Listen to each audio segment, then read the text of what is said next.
Now, inflation is ticking higher last month, though still in line with expectation. The Fed's preferred inflation gauge, that's PCE, it increased 2.8% compared to last year. We got that data point Friday. This is exactly the sort of data that Fed President Jerome Powell wants to see ahead of potentially cutting rates later this year. Now, Powell is tamping down expectations of rushing into a rate cut. He did that last week, and let's listen to what he had to say. The economy is strong. That means that we don't need to be in a hurry to cut. It means we can wait and become more confident that, in fact, inflation is coming down to 2% on a sustainable basis. For how investors should be looking at inflation data, we have Gary Schlossberg. He's the Wells Fargo Investment Institute global market strategist. So, Gary, just your big picture view here. What should we be expecting? Well, we are seeing inflation coming down, but that so-called disinflation has slowed noticeably. The progress against inflation at a rate still above the Fed's target level has slowed. And in fact, over the past couple of months, both the CPI and the Fed's preferred PCE deflator measure of inflation actually have ticked up a bit. So the jury is still out on just what sort of trajectory we will be seeing on inflation and how the Fed will respond to that, I think. Part of that is the employment situation and the readings that we're going to get on jobs over the course of this week as well, Gary.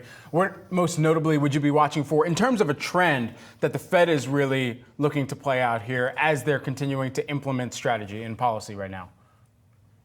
Well, the numbers have become a little more mixed lately. As you pointed out, things like the quit rate, layoffs have begun to decline and increase respectively. My take on the job market, though, is that it's still holding up quite well. We could see the unemployment rate tick down to 3.8%. We're still looking for another healthy gain in the job market. So we still have some good momentum. And as Chairman Powell has pointed out, with these kind of numbers and backstopping the economy, which is holding up well, the Fed shouldn't be in any real rush to cut interest rates and certainly not cut them aggressively. Gary, I want to talk about the market, and we are just coming off of 5 solid months of gains. And as you note in your notes to us, pretty unusual to see a winning streak like this. But as I'm fond of saying, strength tends to beget strength, and that's especially true in the stock market. What are some of the particulars of what we might expect historically when we have these 5 months of strength like we do? Well, we certainly see the economy riding a good bit of momentum. Yes. Growth is holding up. The market is optimistic on Fed rate cuts. That opens up opportunities for further upticks in valuation. In this kind of environment, though, we favor caution out there.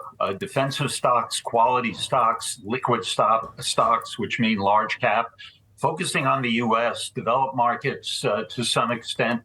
But we maintain an element of caution out there going into the second quarter of the year and into the latter part of the year. We think there are some soft spots in the economy which will reduce its momentum and temper that earnings growth that we've seen holding up so well. Where will soft spots that you're also tracking internationally also have a broader influence on some of the economic readings that we're starting to get here in the U.S. as well? Well, we're expecting to see inflation continuing to come down, but the growth in world trade has been quite gradual at the moment. There are encouraging signs in the last couple of days out of China, but all in all, the world trade environment has been difficult. Europe is constrained more than the U.S. by fiscal stimulus. So we do look for the European economies in particular and the developed economies in more general to lag the U.S. In this economic growth over the next several months. And as I said, we see some headwinds developing, not very strong ones, but developing in the financial area, credit quality, delinquency rates moving up, saving rates historically low, that can slow the economy's momentum here and to some extent overseas. Gary Schlossberg, Wells Fargo Investment Institute global market strategist. Gary, thanks so much for taking the time here with us today to kick off the second quarter. Definitely.